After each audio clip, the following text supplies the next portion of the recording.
Hai, aku Elaine, aku berumur 13 tahun. Pernahkah kamu takut akan hidupmu? Mungkin itu terdengar lucu. Tapi aku hanya gadis berumur 14 tahun. Apa yang aku tahu? Tapi aku tahu. Mari ku beritahu ceritaku. Tahun lalu keluargaku pindah ke tempat lain, dan aku pindah sekolah. Segera aku berteman dengan 3 anak perempuan, Evie, Dahlia, dan Valerie. Mereka sedikit aneh, tapi awalnya itu baik-baik saja. Aku pikir aku tidak akan mempunyai teman baik. Lebih dekat, lebih baik. Tapi bagaimana kalau aku salah? Suatu saat aku berkunjung ke rumah Evie. Dia pergi untuk mandi sebentar dan aku menonton TV di kamarnya. Tiba-tiba seseorang mengiriminya chat. Aku membacanya tidak sengaja. Kita mempunyai HP yang sama dan aku pikir itu milikku. Aku sadar saat aku membaca chatnya. Tapi itu sudah terlambat. Yang aku lihat adalah chat temanku dan itu menusukku. Chat terbarunya adalah, ya, dia tidak berguna. Evie, kenapa kita mentoleransinya? Sepanjang akhir minggu, aku tidak menjawab telepon mereka. Ketika kita berjumpa di luar sekolah pada hari Senin, semua terlihat bersahabat. Aku hanya berkata, tinggalkan aku sendiri dan pergi. Aku tidak menyadari akting mereka yang sangat hebat. Selama kelas, mereka mengirimiku pesan, bertanya apa yang terjadi. Aku hampir percaya bahwa itu adalah sebuah kesalahan, dan aku tidak sengaja melukai mereka, dan itu sudah berlalu dan semua harus kembali normal. Akhirnya aku memutuskan untuk menanggapinya dan berkata aku sakit kepala. Aku menyarankan untuk bertemu di rumahku. Ketika dia ke tempatku, Dahlia mengecas HP-nya di dapur. Itu keberuntunganku. Aku menyalakan film dan dalam beberapa menit permisi ke kamar mandi. Tapi sebetulnya aku pergi untuk membaca chat. Pernahkah kamu membaca chat orang lain? Apakah kamu malu akan hal itu? Aku malu. Sampai aku membaca chat pertama. Selama ini mereka khawatir tanganku. Mereka sering mengirim pesan bagaimana mereka menyukaiku. Evie berkata supaya mereka menunggu sebentar sampai semuanya teratasi. Apa yang teratasi? Apa yang mereka rencanakan? Itu bukan hal teraneh. Dahlia berkata dia telah mencuri sesuatu. Tapi apa? Valerie menyayangkan bahwa mereka pergi tanpa membunuh seseorang. Apa? Apa mereka gila? Apakah mereka melakukan hal kriminal? Chat tadi mengejutkanku. Aku tidak hanya terluka. Aku takut. Aku mengantisipasi bahwa ada hal yang buruk dari mereka. Tapi aku tidak bisa berhenti bicara dengan mereka. Aku ingin tahu apa yang terjadi. Aku yakin mereka merencanakan sesuatu terhadapku. Aku mengambil setiap kesempatan untuk membaca chat mereka. Lalu, ketika aku melihat HP Valerie yang sedang dicas, aku membaca chat yang tidak menyenangkan dari Dahlia. Katanya, apakah kamu akan membiarkan kita membunuh Elaine? Benar? Hatiku jatuh. Ini apa yang Evie tanyakan kepada mereka. Aku seharusnya bisa menyangka. Tapi setelah aku tahu dan dapat melindungi diriku, ketika mereka mengundangku menginap, aku membawa sesuatu. Ketika kita hanya sendiri, aku mengeluarkan pistol. Itu berhasil. Ketika mereka melihatnya, mereka berteriak. Aku mulai menangis, berkata aku tahu segalanya. Valerie yang paling berani menghampiriku. Dahlia dan Evie berusaha memisahkan kita. Aku berusaha lepas. Aku tahu apa yang mereka inginkan dariku. Tetapi tidak. Mereka hanya melihatku terkejut dan bingung. Evie bertanya, apa yang aku pikirkan? Pembunuhan? Perampokan? Apa? Lalu aku berkata aku membaca chat mereka. Mereka tiba-tiba tertawa. Valerie menjelaskan bahwa Evie adalah nama karakter di permainan game. Itu adalah vampir yang menyerang orang. Mereka telah memainkan itu cukup lama dan belum mengundangku. Tapi Evie menyukai namaku, jadi dia menggunakannya. Dahlia dan Valerie berencana untuk membunuhnya. Pembunuhan dan perampokan adalah apa yang karakter tersebut lakukan. Tidak ada yang terjadi di kehidupan nyata.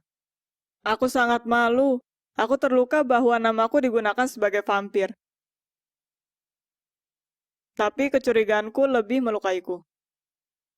Teman perempuanku masih terkejut. Bertanya dari mana aku mendapat pistol. Aku berkata dari toko mainan terdekat, tentu saja itu bohongan. Setelah itu mereka tertawa kencang dan Evie terus berkata, 20 poin karena sangat meyakinkan, luar biasa. Aku yakin mereka tidak akan berbicara lagi denganku setelah itu. Tapi mereka berjanji untuk memaafkanku membaca chat mereka dan tentang kecurigaanku. Jika aku mau bergabung dengan mereka di game. Itu hal terakhir yang dapat aku lakukan. Tentu aku setuju. Sekarang aku adalah monster dengan pedang dan gitar ajaib.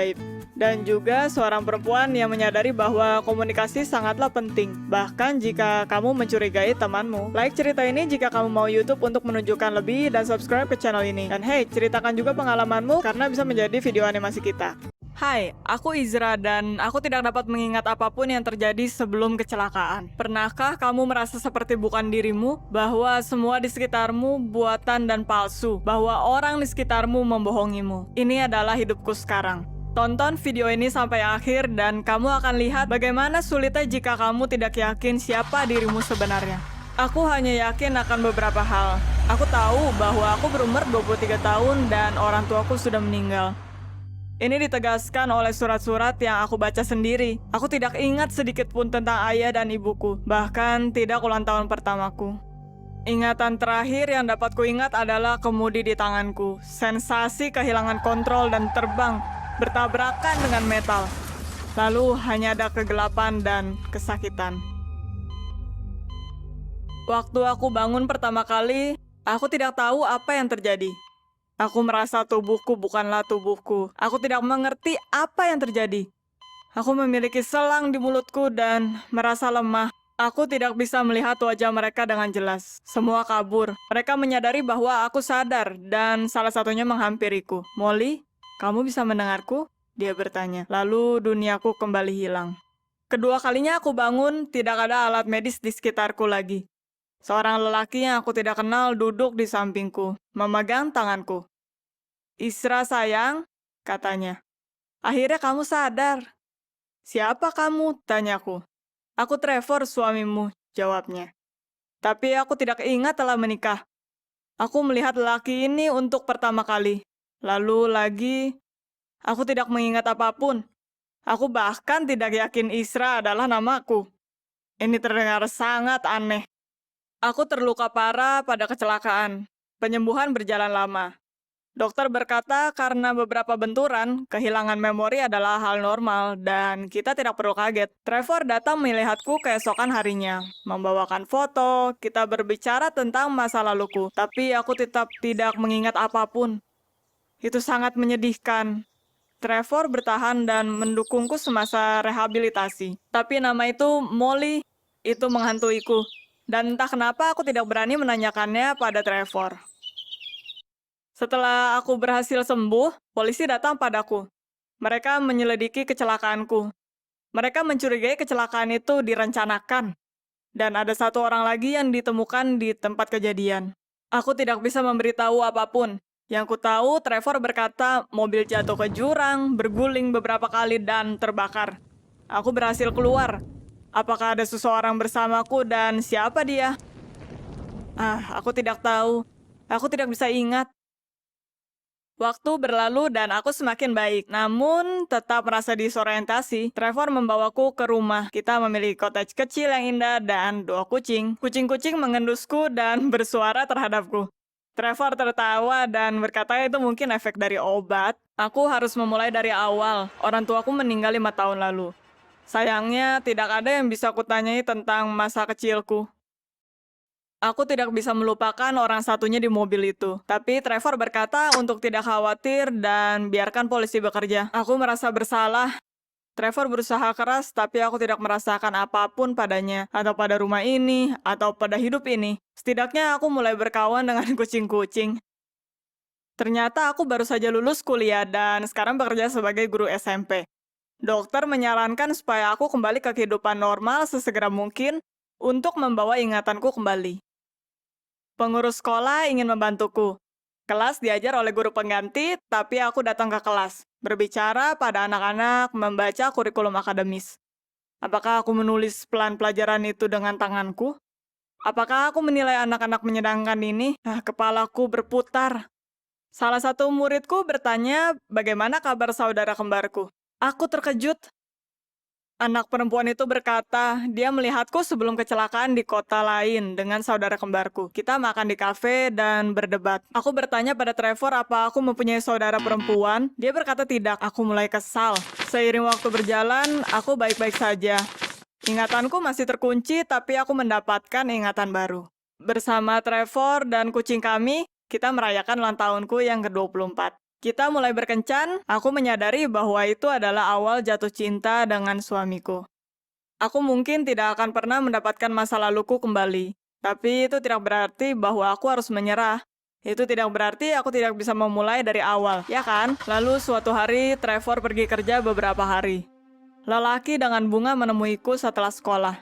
"Molly," dia berteriak. "Kamu tidak mengenalku? Aku Dick, suamimu." Aku ketakutan. Siapa lelaki gila ini? Tapi mukanya familiar. Aku mengenalnya di suatu tempat.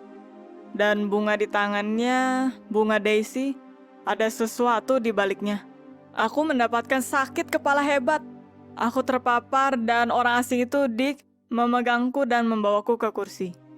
Dia berkata terus bahwa aku adalah Molly, istri tercintanya. Trevor tidak membiarkan kita bertemu karena dia tahu aku akan mengingat segalanya. Aku bingung. Mungkinkah Trevor membohongiku selama ini? Tapi kenapa? Dick berkata bahwa aku mendapat warisan dari tanteku.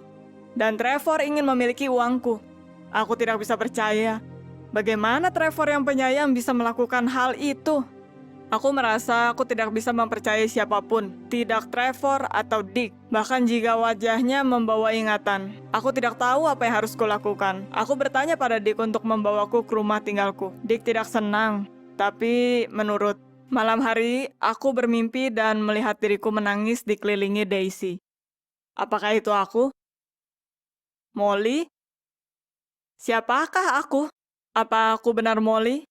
Atau Isra? Pernahkah kamu melihat cermin dan bertanya, siapakah kamu? Pagi harinya aku bangun dan ingin mencari tahu apa yang terjadi. Aku melihat foto-foto lama, berharap ingatanku kembali. Tapi itu tidak membantu. Lalu aku pergi ke mobil dan menyetir ke kota lain, tempat di mana muridku melihatku sebelum kecelakaan. Aku menemukan kafe itu, memesan kopi, dan mulai melihat ke jendela. Tampaknya itu memancing ingatanku. Tempat ini tidak asing untukku. "Oh, Molly," pemilik kafe memanggilku. "Kamu belum kembali ke sini sejak lama." Kita mulai mengobrol. Aku berkata padanya bahwa aku mengalami kecelakaan dan kehilangan ingatan. Dan dia berkata bahwa aku pernah tinggal di kota ini. Aku sering datang untuk minum kopi di sini, dan aku tidak punya suami. "Bagaimana dengan Dick?" tanyaku. "Dick?" Ibu tua itu menaikkan alisnya. "Ya ampun sayang, bagaimana bajingan itu menemukanmu?" Kembali kepalaku sakit. Ibu tua itu berkata bahwa pertama kalinya aku ke kafe ini dan memintanya untuk menyembunyikanku dari lelaki yang marah padaku. Kepalaku semakin sakit. "Dan bagaimana dengan saudara perempuanku?" aku bertanya. "Aku tidak gila." Ibu tua itu berkata aku mempunyai saudara perempuan. Atau pernah. Dan saudaraku mencoba meyakinkanku untuk putus dari pacarku. Jadi aku bukan Isra. Apakah aku Molly? Mungkinkah Trevor telah keliru? Aku berterima kasih pada ibu tua itu dan pulang. Trevor kembali. Aku bertanya tentang Molly dan berkata apa yang aku dapatkan di kota lain. Dia marah. Dia berteriak bahwa semua masalah adalah karena saudaraku dan pacarnya. Jika itu bukan karenanya, semua ini tidak akan terjadi padaku. Kenapa dia berbohong? Bagaimana dia bisa menyimpan rahasia penting dari hidupku? Aku tidak tahu apa yang harus kulakukan. Aku memutuskan untuk keluar dari rumah Trevor. Dia tidak menahanku, hanya bertanya untuk tetap berkomunikasi. Aku bertanya dari siapa warisanku, dan dia terlihat terkejut. Tidak ada warisan. Uang yang Molly dan aku, atau Isra dan aku, dapatkan dari kematian orang tuaku, terbagi menjadi dua. Milikku dihabiskan untuk kuliah, dan milik saudaraku untuk investasi. Tampaknya Trevor tidak tahu soal warisan atau pembohong handal. Aku tidak bisa mempercayainya lagi. Aku tinggal sendiri selama beberapa minggu. Aku mulai mengingat masa kecilku, orang tuaku, Tapi saudara perempuanku dan aku selalu bersama. Aku tidak bisa bilang apakah aku Molly atau Izra. Dick berusaha untuk menjemputku lagi setelah sekolah usai. Aku berkata padanya untuk pergi dan mengancam untuk menghubungi polisi. Dia marah dan berkata aku akan menyesalinya. Beberapa hari kemudian rem mobilku blong. Aku hampir mengalami kecelakaan lagi. Untungnya selamat karena airbag. Aku kehilangan kesadaran. Aku terbangun di rumah sakit. Tapi kini aku mengingat segalanya. Aku Izra. Hari itu aku menjemput saudaraku dari kota lain. Walaupun Trevor tidak mau dia tinggal bersama kita. Dia takut dengan Dick yang mengikuti saudaraku akan mengancamku. Kenalan jauh kami meninggal dan meninggalkan saudaraku dan aku warisan kecil. Aku memberikan bagianku pada Molly sehingga dia bisa meninggalkan kota dan memulai hidup baru. Dan aku tidak menceritakan Trevor tentang hal itu. Aku tahu dia akan kesal. Aku mengantar saudaraku pulang dan remku blong. Dan terjadilah kecelakaan itu. Dick tertangkap, dia orang yang merusak remku di peristiwa itu. Trevor tidak mau memberitahu soal saudaraku. Dia takut aku akan menghadapi Dick sendiri. Atau mungkin menyalahkannya atas kematian saudaraku. Aku membutuhkan waktu lama untuk memaafkan Trevor dan rahasianya. Tapi akhirnya kita baikan. Terkadang aku masih bertanya-tanya, bagaimana kalau aku bukan Istra, tapi Molly? Tapi aku rasa aku tidak pernah 100% yakin dengan diriku lagi. Siapa yang akan kamu percaya jika kamu kehilangan ingatan? Beritahu kita di komentar. Jika kamu menikmati cerita ini, like dan YouTube akan menunjukkannya pada orang lain. Subscribe ke channel ini supaya tidak ketinggalan cerita menarik lainnya. Hai, namaku Pamela dan berusia 20 tahun. Pernahkah kamu merasa seperti bunga di rumah kaca di bawah pengawasan orang tuamu? Sebuah sayur terkunci di dinding 4 sisi? Ya, orang tuaku membuatku menjadi sebuah tanaman. Tonton sampai akhir dan kamu akan temukan bagaimana aku perlahan berubah menjadi pohon sebenarnya. Seketika setelah aku lahir, orang tuaku memutuskan untuk mengunciku di dalam rumah. Semua karena aku mempunyai sistem imun yang lemah. Bahkan flu biasa bisa berakhir buruk untukku. Jadi ibuku duduk denganku beberapa hari, tidak pernah melepas pandangannya dariku sedetik pun. Aku merasa seperti berada di penjara. Tapi seketika dokter merekomendasikan bahwa orang tuaku mengirimku ke SMP daripada homeschooling. Bersosialisasi bisa menolong imunitasku, dan orang tuaku secara ragu menyetujuinya. Tuhan, betapa bahagianya aku bisa dibiarkan keluar dari rumah. Aku bermimpi untuk menemukan teman dan menjadi murid terbaik di kelasku. Tapi di hari pertamaku di sekolah, seorang anak laki-laki yang sakit datang ke kelas dan bersin kepadaku. Tuhan, kenapa orang tua bodohnya tidak membiarkannya di rumah? Untuk sebagian, mungkin itu tidak perlu digubris. Tapi di kasusku, momen ini bisa menghancurkan hidupku. Aku sakit, dan aku sakit untuk 3 bulan dengan satu penyakit yang sudah sembuh dan digantikan oleh penyakit lainnya. 3 bulan penyiksaan, agoni, dan demam. Dan sementara itu, aku didukung oleh pikiranku bahwa aku akan segera kembali ke sekolah. Pernahkah mimpimu muncul di depan matamu? Pernahkah kamu mendapatkan takdir yang menjatuhkanmu? Aku terlalu muda untuk ini, dan tetapi penderitaanku berakhir. Aku dibebaskan, tapi sesuatu yang lebih buruk dari IVS dan suntikan sedang menungguku. Orang tuaku memutuskan bahwa aku tidak akan pergi lagi ke sekolah dan memindahkanku ke homeschooling. Mereka memutuskan bahwa dunia luar terlalu berbahaya untuk tubuhku. Aku sesegera menyadari bahwa aku tidak bisa memenangkan pertempuran ini dan aku menerimanya. Berhenti, tapi tidak menyerah. Aku memutuskan untuk mendedikasikan diriku untuk pengobatan untuk mempelajari bagaimana memperkuat sistem imunku yang lemah dan bisa keluar dari penjara ini. Aku belajar dengan giat, melewati semua ujian dengan baik, dan yang paling penting, menutup kekhawatiran orang tuaku. Ya, sebagai hasil dari ujian, aku mendaftar ke universitas ternama untuk fakultas kedokteran. Tapi ternyata aku terlalu awal untuk merasa bahagia. Setelah banyak perdebatan, tangisan, dan teriakan, orang tuaku membiarkanku sekolah. Tapi dengan kondisi bahwa ibuku pergi denganku.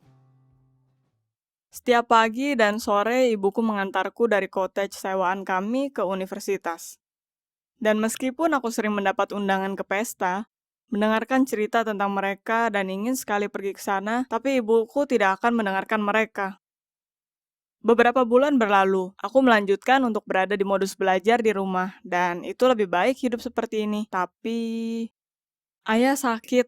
Ibuku harus mengunjunginya dan untuk pertama kalinya di dalam hidupku, aku ditinggalkan sendiri di rumah. Semua murid melihat bahwa aku datang tanpa ibuku dan mulai menanyaiku. Aku berkata bahwa aku tinggal sendiri sekarang dan aku menyewa rumah besar yang bagus dengan taman dan tentu saja sebuah kolam renang. Para pria berusaha meyakinkanku untuk menggelar pesta. Perhatian itu merubah kepalaku dan aku setuju. Untuk pertama kalinya aku bertanggung jawab atas hidupku sendiri dan aku memutuskan untuk merasa seperti orang dewasa. Seorang idiot. Kita menari, aku mencoba alkohol dan bersenang-senang sepenuhnya. Dan aku mencoba sesuatu yang lain untuk pertama kalinya, jika kalian tahu apa yang kumaksud. Sejujurnya aku tidak mengingat namanya, tapi aku ingat tangan kuatnya dan napas panasnya. Dia sangat bersikeras dan percaya diri, seperti pangeran sesungguhnya dari cerita dongeng. Ya, aku tahu itu kesempatanku, mungkin satu-satunya. Setelah semuanya, ibuku tidak akan membiarkan aku beranjak satu langkah pun darinya sampai akhir kuliah. Jadi aku mudah dipengaruhi. Ya, dan kemudian dia memutar balik hidupku 3 kali. Ini adalah kali pertamaku yang ternyata adalah pesta terakhirku.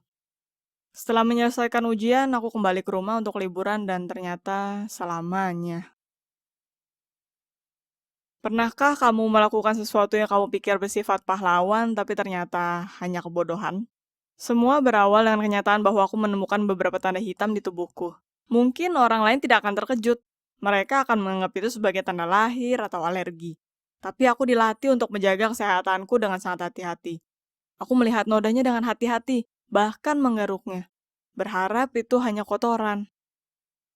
Itu terlihat seperti hadiah dari pesta gila itu. Membayangkan bagaimana ini akan berakhir, aku memutuskan untuk tidak memberitahu orang tuaku dan menunggu kepulanganku ke universitas. Setiap hari tandanya menjadi lebih gelap, bengkak, mengeras, dan selalu gatal. Setelah beberapa hari, tandanya berubah menjadi besar. Aku mulai membakarnya, tapi itu tidak membantu. Lalu aku memutuskan untuk bertindak radikal.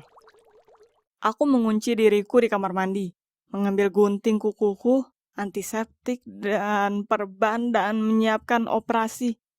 Aku memberanikan diriku, mengambil pemotong kabel, mengambil pertumbuhan di tubuhku, dan dengan satu gerakan cepat, memotongnya.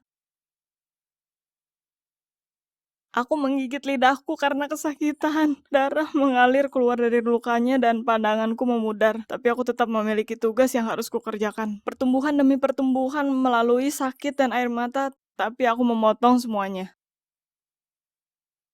Tapi setelah beberapa hari ada lebih banyak tanda di tubuh dan pertumbuhannya mulai lebih cepat. Dan di pagi hari, ketika aku melihat ke cermin, aku hampir berteriak dalam horor. Salah satunya muncul di wajahku. Dengan kesusahan aku memotongnya, dan aku menemukan klaster pertumbuhan di pinggulku. Aku memutuskan untuk menghadapinya nanti. Terlalu banyak rasa sakit dalam satu waktu. Orang tuaku menyadari lukanya, tapi aku meyakinkan mereka itu hanya jerawat yang tidak perlu dikhawatirkan. Keesokan paginya, beberapa pertumbuhan muncul di wajahku. Aku memotong semuanya satu persatu. Wajahku dipenuhi dengan darah.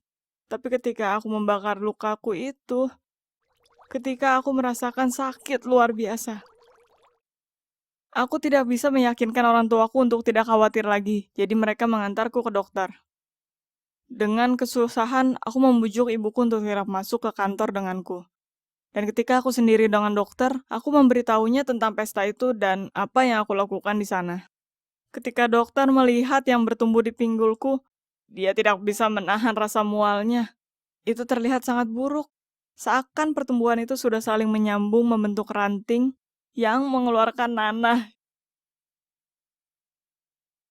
Seri percobaan dimulai. Seperti yang aku pikirkan, aku terinfeksi di pesta itu. Ternyata itu adalah virus papiloma biasa yang ada di 70% dari populasi. Tapi karena imun sistemku, virus itu mengaktifkan genetik langka yang bernama Lewandowski dan Lutz dysplasia, yang dimiliki oleh salah satu leluhurku. Dan karena kenyataan bahwa aku tidak meminta bantuan dari awal, dan menghilangkan pertumbuhannya sendiri, situasi yang sulit semakin memburuk seiring waktu. Dokter melakukan operasi yang sangat menyakitkan. Aku dibius dengan obat penghilang rasa sakit. Tapi walaupun begitu, aku terbangun beberapa kali saat operasi, berteriak kesakitan. Operasi berhasil, tapi tidak itu ataupun obat terhebat sekalipun yang menolong. Sebulan kemudian, semuanya mulai tumbuh kembali. Dokter melarang operasi untuk dilakukan lebih sering dari setahun sekali. Yang berarti di akhir tahun, aku adalah pohon berjalan. Aku dipindahkan lagi ke homeschooling dan mulai untuk meneliti tentang penyakitku. Kertas penelitianku dinilai terbaik, dan semua orang meramalkan masa depan cerah untukku.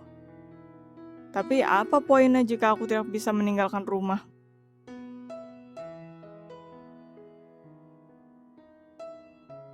Tapi orang tuaku dan aku menemukan kesamaan, dan aku bisa melakukan apapun. Tapi operasi hanya sekali setahun dan pertumbuhannya berkembang dengan cepat. Jadi orang tuaku mencapai goal mereka. Aku tetap menjadi tumbuhan rumah mereka. Bagaimanapun, aku tidak akan pernah menyerah sampai aku menemukan penyembuh untuk penyakitku. Pernahkah kamu memiliki waktu di mana kamu dikunci dan tetap tidak menyerah? Beritahu kami di komentar. Dan juga subscribe ke channel ini supaya kamu tidak ketinggalan cerita lainnya. Bonjour, namaku Nadine. Aku 17 tahun dan aku ingin memberitahumu ceritaku. Apa kamu ingat cinta pertamamu di sekolah? Dan kali pertamamu, aku pikir aku tidak akan mendapatkannya. Tapi, tonton videonya sampai akhir dan pelajari bagaimana seks pertama dengan teman baikmu bisa mengubah hidupmu. Sampai belakangan ini, aku membenci semua orang dan semua hal di sekitarku. Jika bukan karena Mallory, teman baikku, aku bersumpah aku akan menggantung diriku sendiri di pintu sekolah karena kebosanan. Jika kamu melihat Mallory dan aku dari luar, kamu tidak akan bisa menyangka kalau kami sudah berteman sejak kelas 1. Kamu tahu mengapa? Aku anak manis, sangat lucu, sampai membuatmu terkesima dan dia seorang gotik dan punk. Atau mungkin keduanya. Dia selalu di sana untuk melindungiku jika seseorang terlalu agresif dan berusaha menyentuhku. Dan di SMP, aku ingat, dia mengantarku ke semua permainan. Tentu saja dia adalah pemimpin taktik, pemimpin kelas. Seorang gadis pramuka sebenarnya, jika kamu tahu maksudku. Itulah mengapa terkadang kita bertengkar. Kita sering berdebat yang hampir berujung ke pertengkaran, dengan kemarahan dan teriakan. Hanya di awal ceritaku ada perdebatan seperti ini. Itu pertama kalinya kita bertengkar di hadapan semua orang. Aku hanya bercanda bahwa suami dan anak-anakku menungguku sedikit lebih lama. Dan seketika, Mallory mendorongku ke dinding dan mulai meneriakiku. Bahkan ibuku tidak pernah meneriakiku. Apa kamu memiliki teman yang tanpanya kamu tidak bisa hidup? Apa kamu bertengkar hebat dengannya? Jika ya, kamu pasti memahamiku. Aku membenci Mallory saat itu dan aku tidak malu akan itu. Teman baikku membuat pertengkaran kami bahan candaan. Aku tidak bisa menemukan kekuatan untuk memaafkannya, bahkan ketika dia meminta maaf hari itu juga dan kemudian. Aku butuh waktu untuk menghindar dan berpikir, untuk menenangkan kekacauan di kepalaku. Lingkaran sosialku awalnya terdiri dari Mallory dan teman-temannya. Sekarang hanya aku, ibuku, dan orang aneh dari kelas untuk menyiapkan bahan ujian. Ibuku selalu terganggu dengan Mallory, dan dia sangatlah konservatif. Jadi dia melarang Mallory untuk pergi mendekati rumah. Itu mengapa aku tidak keluar, jadi dia tidak akan menungguku di perpustakaan. Itu bagaimana kutu buku Lily menghampiri kamar tidurku. Ibuku tidak mengeluh tentang gadis manis, bahkan lebih manis dari anak perempuannya. Lalu aku bercerita kepadanya lebih lagi bagaimana aku merindukan temanku daripada aku belajar. Aku sangat merindukannya. Jadi ketika Mallory melempar jendelaku dengan batu di tengah malam dan mengundangku ke pesta, seolah tidak ada yang terjadi, aku menyerah dan meminta Lily untuk melindungiku. Aku langsung berharap aku tidak datang. Di sana ada kerumunan orang yang aku tidak kenal, dan di sana tidak ada Lily. Aku menjadi terikat dengannya di beberapa hari belakangan kita telah bersama. Tapi Mallory selalu denganku dan begitu saja karena aku tidak bisa mendapatkan cukup dari dirinya. Temanku awalnya mengajakku untuk menari, lalu memberiku wine, lemah dan manis. Tapi aku menyukainya sampai aku sangat mabuk. Aku bahkan setuju untuk bermain putar botolnya. Beberapa orang duduk melingkar di lantai. Aku tahu setengahnya dari mereka. Hampir semua orang minum atau merokok, tertawa kencang dan menggoda satu sama lain. Aku bisa merasakan tangan berat dan hangat Mallory di pinggangku. Akhirnya sesuatu terjadi yang aku sedikit takutkan. Botolnya berputar dan menunjuk ke leher bersinar Mallory yang duduk di sampingku. Dia membuat lelucon dan mengarahkan tubuhnya ke diriku. Aku bisa merasakan napasnya di pipiku. Panas dan tak sabar. Ciumannya hampir sama. Seakan Mallory melepas semua kemarahannya dan semua cintanya padaku. Tangannya bersandar di pundakku dan akhirnya dia menggigitku lembut. Matanya berkedip tak terkendali. Aku pulang ke rumah memikirkan bahwa teman baikku mencuri ciuman pertamaku. Aneh. Kamu tahu kan, beberapa perasaan baru dan tak biasa muncul di dadaku seperti sebuah bunga kecil. Kamu tidak akan bisa percaya hal itu membawaku kemana.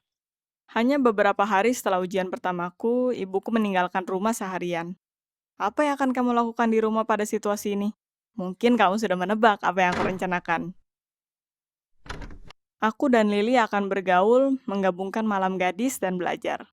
Tapi aku sudah menyelesaikan semua yang ada di buku di tanganku. Aku sudah sedikit berubah sejak pesta itu. Aku menjadi lebih berani atau sejenis itu. Aku bahkan mendapatkan botol wine dari Mallory dan menyiapkannya untuk pesta kami. Mallory mencoba menanyaiku dengan siapa aku bergaul, tapi aku tidak mengatakan apa-apa. Aku dan Lily memiliki pembicaraan baik. Duduk di depan perapian di ruang tamu. Mendiskusikan semua yang ada di dunia, sengaja menghindari ujian. Aku tidak ingat siapa yang pertama kali menyebutkan topik hubungan dan pacar. Kita mulai membicarakannya. Aku mengaku ke teman baruku bahwa teman sebelumnya telah mengambil ciuman pertamaku. Lily merona dan dia memalingkan pandangannya dan sepertinya aku membuatnya malu dengan ciuman pertamaku. Aku ingin mengambil sedikit inisiatif untuk pertama kalinya dalam hidupku. Jadi aku bersandar sedikit seperti Hilary Duff, Lily, dan menciumnya. Tanpa menanyakan izin walaupun kita biasanya bahkan tidak berpelukan. Aku menyukai bagaimana rasanya ciuman itu. Lily lebih lembut dan menyenangkan daripada Mallory yang memaksa. Mungkin itulah mengapa itu bukan hanya satu ciuman. Itu kemudian terjadi dan aku tidak akan pernah melupakan malam itu. Lututku bergetar dan aku bahkan menangis di satu saat. Lily menangis dan tertawa bersamaan, tapi ternyata dia sangat sensitif dan penyayang dan aku jatuh cinta dengannya. Kita sangat lelah bukan hanya dari seks itu sendiri, tapi dari pengalaman yang terjadi. Sampai kita hampir tidak bisa mencapai kamarku. Jalan menuju koridor tak berujung dengan kaki yang lemah. Dan kita tidur di ranjang yang sama. Kita terbangun berhadapan dan awalnya aku takut untuk membuka mataku. Tidak, aku menemukan kekuatan untuk meminta Lily pergi. Dia menurut dan hanya mencium tanganku halus. Seketika setelah rumah kosong, aku merasakan emosi terakhirku mengguncangku. Aku memikirkan segalanya untuk beberapa saat, bahkan melupakan pelajaranku. Aku hanya tidak memiliki energi tersisa. Ketika ibuku kembali pulang dan menemukan botol wine kosong dan kecupan di leherku, dia marah, sampai membuatku mati ketakutan saat itu juga. Ibuku tidak pernah berteriak ke arahku seperti itu. Memakai metode 3 arah, menampar, pantat rokok di wajahku, dan teriakan di kupingku. Dia menemukan bahwa aku ada di pesta bersama Mallory, dan seketika menyalahkannya untuk segalanya. Aku mendengar banyak hal tentang diriku, bahwa aku anak kurang ajar, dan aku membiarkan diriku disodomi, dan aku telah mengecewakannya, dan dia tidak akan pernah memaafkanku. Aku terluka dari ibuku yang bernapas di wajahku, dan ludah di tenggorokanku tidak bisa kutelan. Aku bersumpah aku mencoba berdebat dengannya, tapi itu membutuhkan seluruh tenagaku untuk menahan tangisanku. Tanda merah di tangan ibuku membakar pipiku, dan bibirku masih merasakan ciuman Lily. Tapi aku hanya membiarkan diriku menangis ketika ibu membiarkan aku kembali ke kamarku.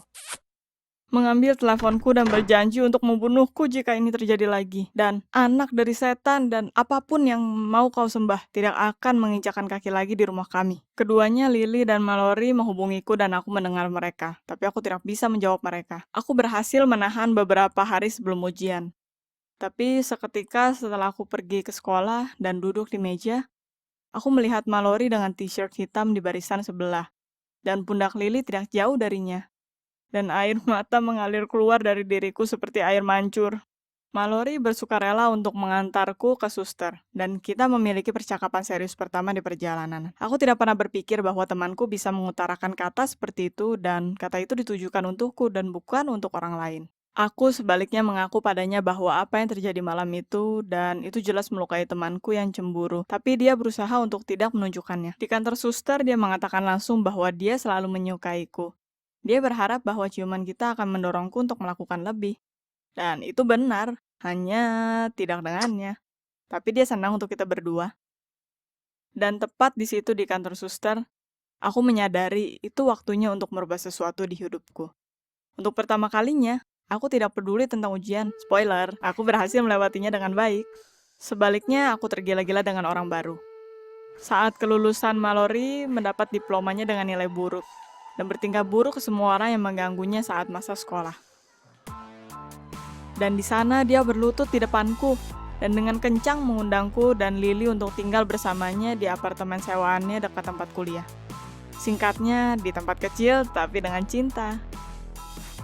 Kamu harus melihat muka ibuku yang di saat bersamaan lompat dari tempat duduknya dan mulai mengucapkan kata kasar. Ya, petugas keamanan sekolah dipaksa untuk mengeluarkannya dari acara. Aku tidak pernah melihatnya lagi, dan bahkan barang-barangku diambil dari rumah oleh Mallory dan Lily. Kemarin, aku dan Lily pergi ke toko musik rock yang sekarang dikelola oleh Mallory, dan memilih poster untuk di rumah. Rumah kami, di mana aku tinggal dengan dua teman baikku. Salah satunya adalah cinta pertama dan sejatiku. Apa kamu menyukai ceritaku? Maka subscribe ke channel ini, like, dan tekan loncengnya. Kami akan senang mempunyai subscriber baru. Sampai ketemu di cerita baru lainnya. Hai, namaku Kate dan berumur 19 tahun. Pernahkah kamu melupakan sesuatu yang sangat penting? Seakan-akan peristiwa itu terambil dari ingatanmu. Belakangan ini aku berpikir bahwa semua masalah tertumpuk di kepalaku. Aku rasa semua ini tidak akan berakhir. Siapa yang menyangka di akhir cerita buruk aku akan merasa bahagia. Tonton sampai akhir untuk mencari tahu bagaimana rasanya hidup tanpa mengingat hal penting yang membuat hidupmu jungkir balik.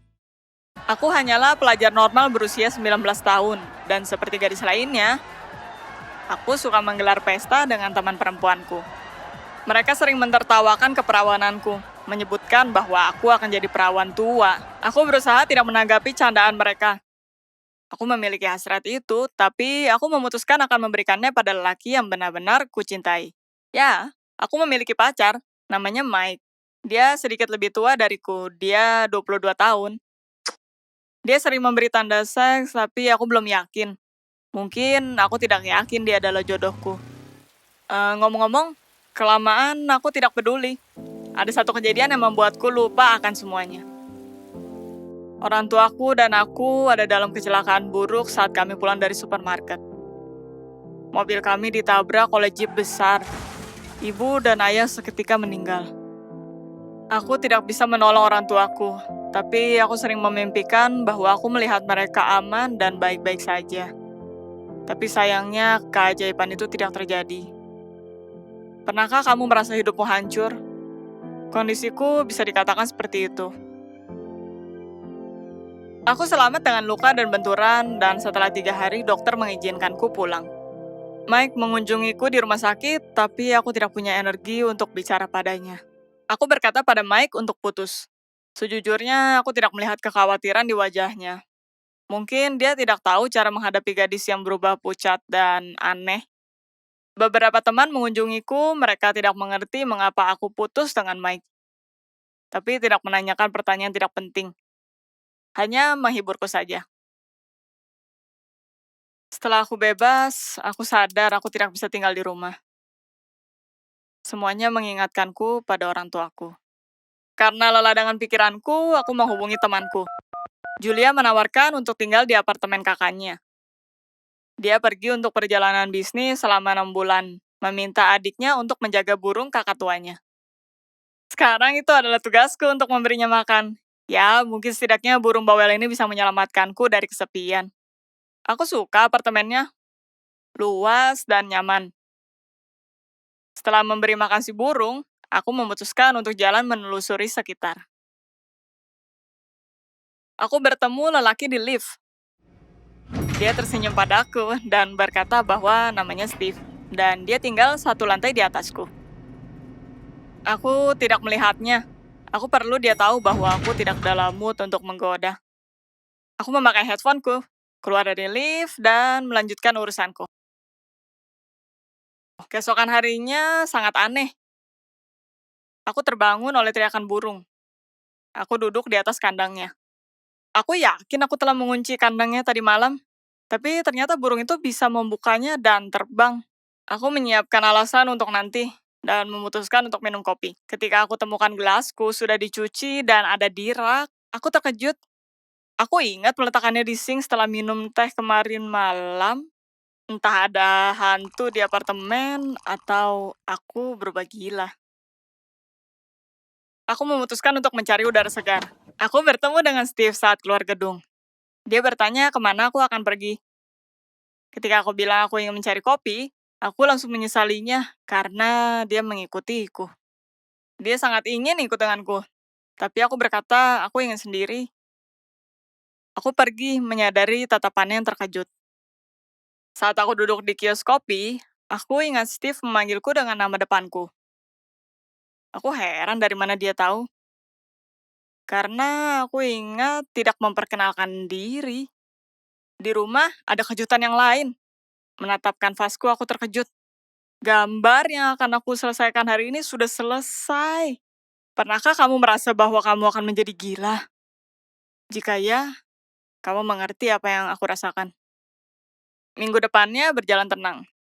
Steve menghilang, gelas tidak terbang dari sink, burung kakak tua tidak bisa keluar sendiri.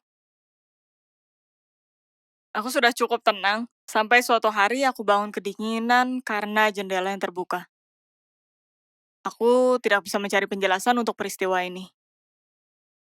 Aku langsung menghubungi dokter untuk mengecekku setelah kecelakaan dan membuat janji. Meninggalkan apartemen, aku berpikir, bagaimana menjelaskan situasiku pada dokter, sehingga dia tidak mengirimku ke rumah sakit jiwa. Aku bertemu Steve lagi. Dia bertingkah aneh. Dia tersenyum, seketika meraih pinggangku dan berusaha menciumku. Bingung, aku mendorongnya dan menamparnya. Wajahnya kebingungan. Steve bertemu denganku di halaman dan meminta penjelasan. Berkata aku melakukan seks dengannya di lift, dan mengunjunginya lagi malam itu. Dan sekarang aku menamparnya dan bertingkah seperti kita tidak mengenal satu sama lain. Aku seperti kebingungan. Aku menamparnya lagi dan bergegas klinik. Dokter melakukan prosedur yang dibutuhkan, menanyaiku, tapi tidak menemukan alasan untuk khawatir. Aku sadar dia tidak mempercayaiku. Aku sedih, tapi jelas ada yang salah denganku. Melihatku tidak puas, dokter menjalankan tes dan mengantarku keluar dari kantornya. Aku pulang ke rumah, di depan pintu apartemen aku menemukan CD. Mungkin itu dari Steve. Mari kita lihat apa yang dia rencanakan. Aku mengambil CD-nya dan masuk ke dalam apartemen. Ternyata CD itu berisi rekaman CCTV. Aku terkejut melihat diriku berjalan keluar apartemen, ke lift, dan langsung menyerang Steve. Melihatku berhubungan seks dengan pria yang tidak aku kenal. Aku tidak bisa mempercayainya. Bagaimana aku bisa hilang keperawanan dengannya? Ini tidak bisa terjadi. Seks pertama di lift. Aku membayangkan momen ini beberapa kali, tapi tidak pernah berpikir bahwa aku akan kehilangan keperawanan di lift dan melupakannya. Aku tidak tahu apa aku menyukainya, jika itu menyakitkan atau apa yang kurasa. Di momen itu aku menyadari harus bertemu dengan dokter. Ketika aku pergi ke rumah sakit, aku sangat takut akan menjumpai Steve. Setelah berada di dalam lift dan mendengar setiap suara yang ada, aku memutuskan untuk turun tangga. Aku sangat takut bertemu dengan Steve. Walaupun aku tahu, setidaknya harus minta maaf. Aku ingin bercerita dengan temanku, tapi di kasus ini aku harus berkata jujur. Dan mereka pasti akan diam, karena nyatanya aku kehilangan keperawananku dengan orang asing. Kali ini sang dokter menanggapiku dengan serius dan aku bahkan membawa CD-nya denganku. Dengan muka sedih, dokter berkata bahwa benturan menyebabkanku kehilangan ingatan. Setelah menerima resep, aku pulang dengan sedih. Ada buket di pegangan pintuku. Bunga telah menghiburku. Aku merasa buruk setelah kunjunganku ke dokter. Bunga tersebut memiliki catatan dari Steve. Dia mengundangku untuk datang, berkata kita perlu bicara. Aku memutuskan untuk mencari tahu. Aku memberanikan diri pergi ke apartemennya. Steve siap untukku. Ada kue besar di atas meja dan teko berbunyi di atas kompor. Kita minum teh. Steve berkata bahwa dia juga anak yatim piatu karena orang tuanya meninggal saat dia bayi. Dia berusaha 21 tahun dan sangat menyukai desain dan akan memelihara anjing. Untuk meyakinkanku akan kejujurannya, Steve menunjukkan foto kita bersama yang tentunya aku tidak ingat. Melihat pria yang tersenyum dengan burung kakatua di bahunya, aku menyadari bahwa aku tidak terganggu berada di dekatnya. Dan di dalam hatiku, aku bahkan senang takdir membawa kita berdua dalam cara yang misterius. Aku sangat malu, tidak tahu harus berkata apa. Ternyata kita berhubungan seks lebih dari 1 kali. Dan aku memerah saat minum teh. Untuk menceriakan suasana, Steve mengundangku ke pesta malam hari itu. Kita saling tersenyum dan di depan pintu kita mencium pipi satu sama lain dan tertawa. Aku langsung merasa tenang. Tentu saja aku akan datang ke pesta jika aku ingat, meskipun Steve akan mengingatkanku. Aku harus mengetahui diriku lebih dalam, tapi aku senang, syukurnya dengan cerita aneh ini, aku sekarang memiliki Steve. Jika kamu menyukai cerita ini, like dan subscribe ke channel ini. Cintai dan dicintai.